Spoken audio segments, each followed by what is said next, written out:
So a lot of people came up to me before outside, and they said, I came for you, and it was a little bit of an imposter syndrome moment. A lot of you know I came from Iran. I didn't speak English. We weren't allowed to shave our legs. I had a mustache, for those of you that came, you know.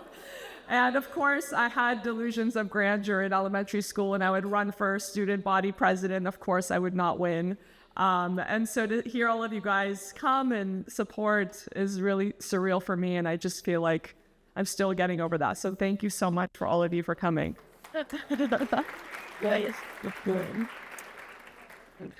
So all of you, ladies and gentlemen, esteemed members of Hadassah, my dear friends and supporters, it's an incredible honor for me to stand before you today as the recipient of this prestigious humanitarian award. When I first received the news, I couldn't help but reflect on the path that led me here. The path of service, resilience, and above all, standing proudly as a Jew in a world that is too often filled with so much hate. Somebody outside asked, how did you find your voice? How did you get here? And I have to tell you, I was raised like any other Persian Jewish first generation girl. I was told to not rock the boat, be patted on the head, and told what a good girl I was. But little by little, I just couldn't stand for people spreading lies. I couldn't stand for people losing their moral compass. And I started speaking up in defense of Israel and the Jewish people about 4 years ago when my daughter Layla applied to my high school. I knew what was happening on college campuses, and I said she's 4 years away from that. I knew at that point, 4 years ago, 52% of Jewish students on college campuses hid their Jewish identity. And I said, you know what? I remember going to Columbia University back then, not now. And the best moments of college are it's 2 a.m., you're in the hallway, you're speaking to someone totally different from you, you're sharing your viewpoints. You didn't grow up the same way. That's the beauty of college. But too often now, everyone's walking on eggshells, so afraid to offend somebody, so afraid to get a bad grade if they disagree with their professor. And I said, that's not the college experience I want my children to have. That's not the world I want them to live in. So I decided to speak up. I started with hashtag Shabbat Shalom, and I was freaking out. But it went okay. And so I pushed myself 10% further. I kept pushing myself 10%, 10%, 10%, until you have what you have today. You see me on social media.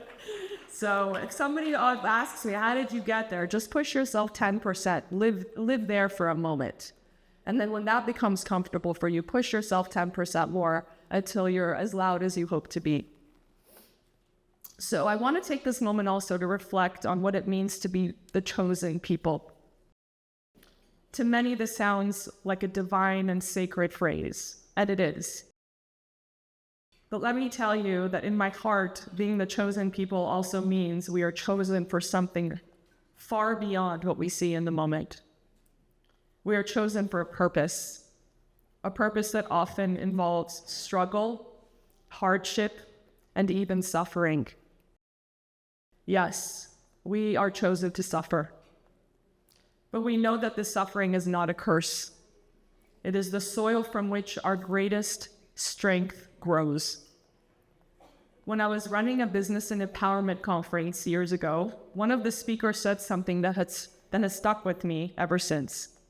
He said, if you love someone very much, you pray for hardship for them. At first, I was taken aback, thinking that surely hardship was something to avoid, to protect those we love from. But he explained that hardship, struggle, and suffering are not things to be feared. It is through hardship that we find our grit. It is through hardship that we grow, we build empathy, we discover our higher purpose. And it is this growth that empowers us to do more, and to be resilient in the face of the storms of life. This is something that we, the Jewish people, know intimately. Through the centuries, we have faced countless challenges, persecution, and suffering. So many of us in the room have experienced that firsthand. And yet here we stand, stronger, wiser, and more united than ever. Our history is filled with examples of those who turned pain into purpose, who took hardships of their time and used them to build a better world for those who came after them. Let's talk about October 7th, an event that shook us. That day, many of us woke up to a new reality, one in which the world we thought we knew had shifted. For many, it was a moment that awakened a sense of urgency and clarity.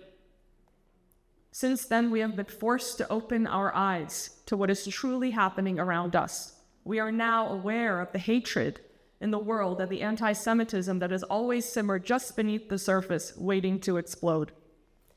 We have become aware of what is being taught in schools, in our communities, in our places of work. We have realized that what is being said on legacy media and the bias we've allowed to persist for too long. We have seen that the people that we once called friends have shown their true colors. We recognize that our doctors, our children's teachers, and even politicians are not always aligned with the values we hold dear. And I know that for many of us, this realization has been deeply painful. But awareness alone is not enough. It is not enough to know the world is flawed, that the truth is being twisted, that the hate is being allowed to spread unchecked. No, we have to act. We must rise to the occasion, not just for ourselves, but for our children, and for our grandchildren, and for the generations to come. I ask you all, what will our children's lives be like if we remain silent? What will their world look like if we, the chosen people, do nothing? Will it be easier for us to stay quiet now to protect ourselves from the discomfort? Or what will it look like for them if we stay silent now? How uncomfortable are they going to be? Will we do what we have always done? Will we stand tall, stand proud, and stand together for a fight for the future that is just safe, just, and free? Some of us, me included, could not remain silent. Despite the risks, despite the personal and professional challenges, I said no more. Some of us raised our voices. We spoke the truth. We pushed back against the lies. We used our gifts, our talents, and our platforms to make noise and raise awareness. We did not stand idly by. We fought for what was right, not just for ourselves, but for those who come after us. So many people, when I go out to bar mitzvahs or even at the mall, will come up to me and say, thank you for everything you're doing. But I want you to know, I didn't do it for you. I did it for my kids.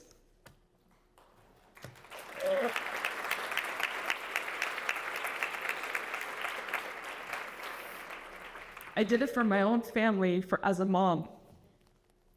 The true definition of tikkun olam is to heal your own microcosm. Tikkun olam starts at home. But I learned that if you take the right steps and risks in service of your own family, it will then ripple out into the world. Try to heal the world and your own home is crumbling. No, that does not work. And we must continue to heal our homes and start with our own communities. Every day we must ask ourselves, what more can I do? What more can we do? We have the power, we have the will. And most importantly, we have the responsibility to create a future where our children can live without fear, where they can thrive and be proud of their Jewish identity and the contributions of our people without question and without hesitation. As Jews, we know hardship, but we also know that we are capable of turning hardship into hope, suffering into strength, and pain into purpose. Let us be the generation that makes a stand, not just for ourselves, but for all who come after us. Let us be the generation that creates a world where anti-Semitism is not tolerated, where Zionism is embraced, and where our people are free to live, contribute, and thrive without fear. Thank you to Hadassah for this incredible honor, and thank all of you for being here today.